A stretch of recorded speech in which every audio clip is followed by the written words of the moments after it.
านเมืองให้หุ่งเฮืองศรีวิไลในดินแดนลาวตลอดไปน้องนิ่งบ่ลืมที่อาจารย์ได้สอนมาได้มาเพียรศึกษาสังคมของเฮาจะขอจดจำ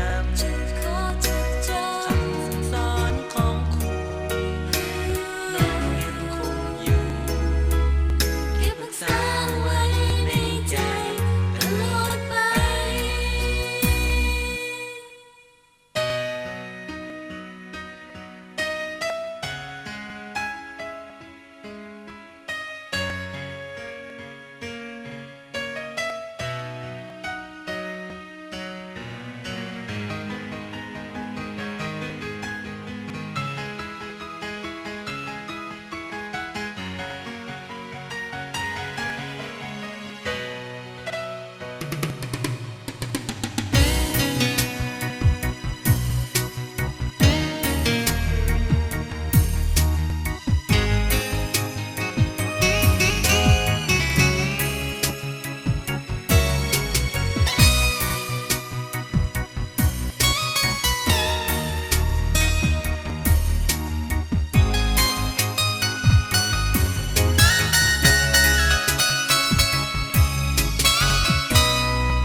น้องยังบ่ลื